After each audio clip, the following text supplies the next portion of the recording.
Je viens pour vous poser quelques questions, moi et mes collaboratrices. Merci. Alors, l'on parle de plus en plus des jeux d'alliance entre FPI et PDCI, entre FPI et d'autres organisations de l'opposition. Est-ce de bon augure ou et qu'en est-il au niveau de la quatrième voie dont vous représentez? Merci beaucoup, cher ami. Vous posez là une question très intéressante et qui est d'actualité au jour d'aujourd'hui. Comme vous le savez, la vie politique est rythmée par le jeu des alliances. Et nous n'avons pas, en tant qu'acteurs politiques, inventé le jeu des alliances. Nos ancêtres, dans le temps ancien déjà, et en exemple en Côte d'Ivoire, se trouvent plusieurs alliances au jour d'aujourd'hui. Parce que les peuples pratiquaient beaucoup la guerre pour occuper des territoires.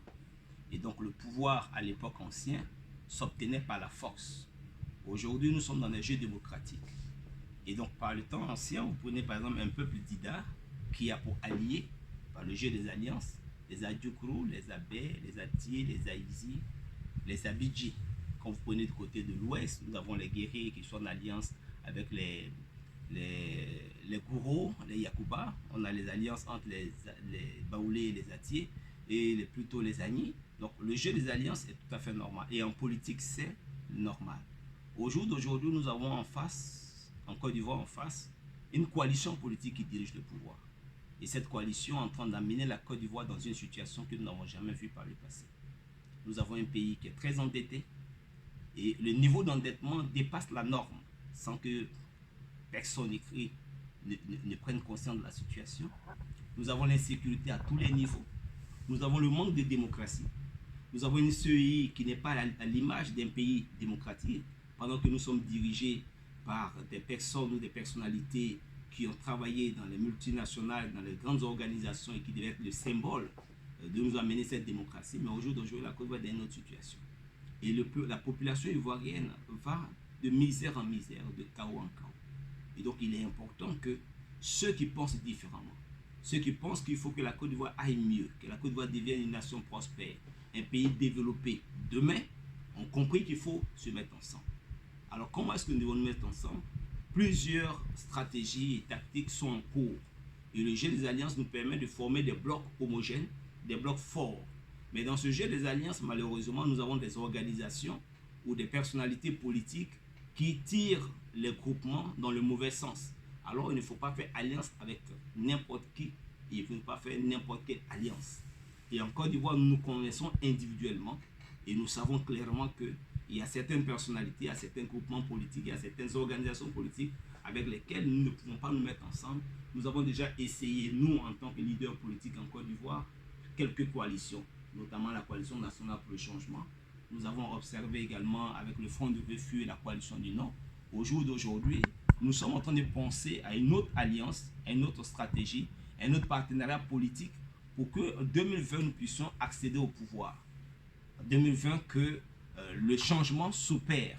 Donc au niveau de la quatrième voie, la voie des voix sans voix, que j'ai l'honneur et le privilège de diriger, nous sommes en train de discuter. Et nous avons pratiquement fini les négociations et sous peu, nous allons signer le partenariat politique avec une autre coalition qui s'appelle Ensemble pour la démocratie et la souveraineté, EDS, dirigée par le président Ognien, Georges Armand Ognien. Donc au jour d'aujourd'hui, si vous voulez savoir clairement où est-ce que nous partons, nous sommes en train de signer une alliance avec EDS pour que nous puissions prendre le pouvoir en 2020. Nous avons un objectif clair et précis, c'est la prise du pouvoir en 2020. Que cette coalition politique qui dirige actuellement la Côte d'Ivoire et qui est en train de conduire le pays dans le chaos, que cette coalition-là puisse être chassée du pouvoir, mais de manière démocratique, par le jeu des urnes, par le jeu démocratique. Et c'est pour cela que les premiers combats que nous allons mener, c'est de mener le combat pour que l'organisme qui organise les élections soit un organisme crédible et en qui tout le monde a confiance. Vous êtes tous sans ignorer que la Cour de justice de la CEDEAO a déjà déclaré que cette CEI de la Côte d'Ivoire n'est pas démocratique et elle fait la part belle au pouvoir. Ça veut dire en d'autres termes, c'est le pouvoir qui organise les élections, c'est le pouvoir qui décide qui gagne les élections, C'est le pouvoir qui décide qui est maire, qui est député, qui est président du conseil général. Et nous ne pouvons pas l'accepter. Nous l'avons accepté hier parce que nous venons d'une crise de 2010-2011.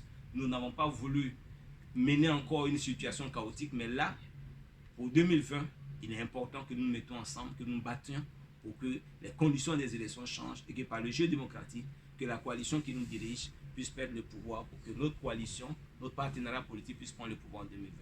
Voici un peu ce que je peux vous dire concernant votre première question. Merci. Voilà. Président, nous constatons beaucoup de disparitions et de meurtres d'enfants, surtout les enfants, en Côte d'Ivoire. Et cela inquiète la population. Tout à fait. Alors, ma question, elle est la suivante. Quelle est l'analyse fait la quatrième voie et sa position face à toute cette situation? Merci. Cette situation n'est pas une situation nouvelle. Vous savez, pour nous, quand vous n'êtes pas capable d'assurer la sécurité des Ivoiriens, vous démissionnez.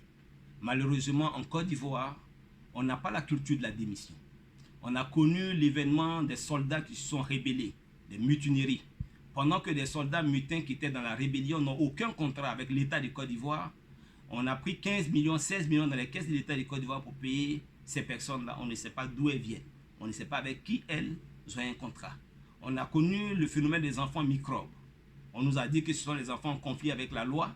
Mais quand les enfants sont en conflit avec la loi, justement, ils doivent être jugés par cette loi-là et ils doivent avoir des peines. Mais on n'a pas vu de justice à ce niveau-là.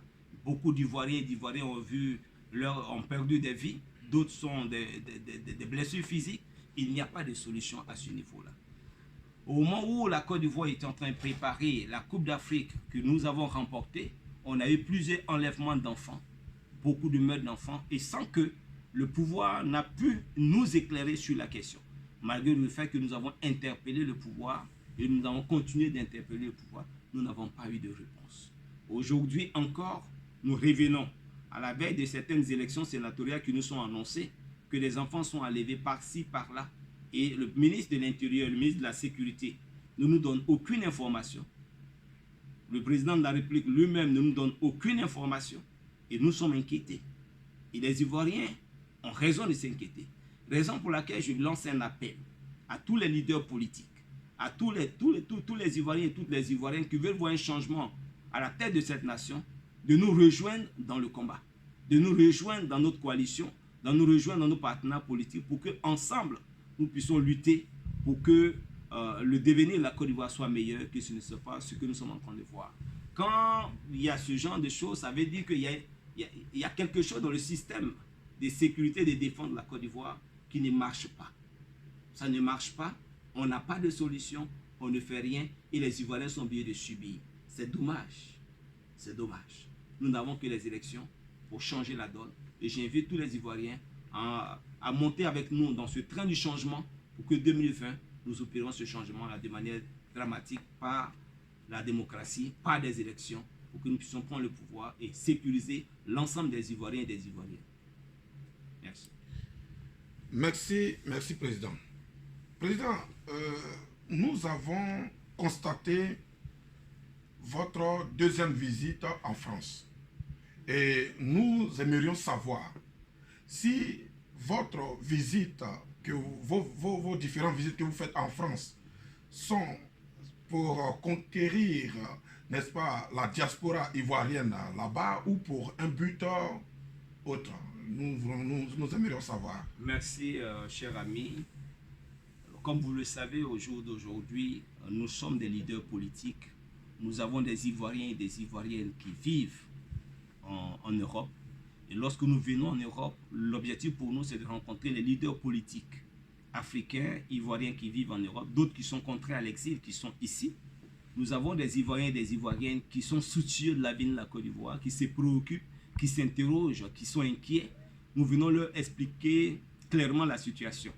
Pour ne pas que les clichés qu'on leur montre, la fausse communication qui est faite autour de la situation en Côte d'Ivoire, nous venons souvent pour rétablir la vérité. Nous profitons également de cette tournée pour rencontrer des leaders politiques européens pour échanger sur l'avenir de l'Afrique, sur le partenariat qu'il peut avoir entre l'Afrique et l'Europe, pas entre la France et l'Afrique, mais plutôt entre l'Afrique et l'Europe, entre la Côte d'Ivoire et la France, et la Côte d'Ivoire et chaque grand pays, pour qu'on puisse avoir demain des relations équitables, que nous ne puissions pas avoir des relations où c'est, comme on le dit, le père et le fils ou la mère et la fille. Non, nous voulons que demain, nos nations puissent avoir des relations de nation à nation, de pays à pays. Nous voulons discuter avec ces différentes personnalités politiques pour établir des liens solides pour que demain ou après-demain, que nous puissions installer, lorsque nous serons au pouvoir, une diplomatie qui permet le rayonnement total de la Côte d'Ivoire, pour ne pas que la Côte d'Ivoire soit sous scellée, que la Côte d'Ivoire soit sous tutelle, mais que la Côte d'Ivoire se comporte comme une nation souveraine qui est indépendante et qui est jalouse de sa souveraineté et de son indépendance. Donc voici ce pourquoi nous sommes en train de discuter, voir également leur point de vue sur la situation en Afrique et qu'est-ce qu'ils peuvent faire pour l'Afrique, qu'est-ce que nous pouvons faire ensemble pour ne pas que l'Afrique et la Côte d'Ivoire particulièrement soient une nation qui passe son temps à tendre la main, à s'endetter chaque jour. Pour réaliser une route, il faut s'endetter.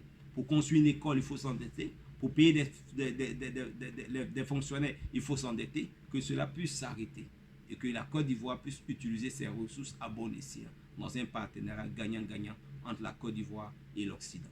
Je vous remercie et je ne peux que vous dire merci pour toutes ces questions que vous venez de nous poser.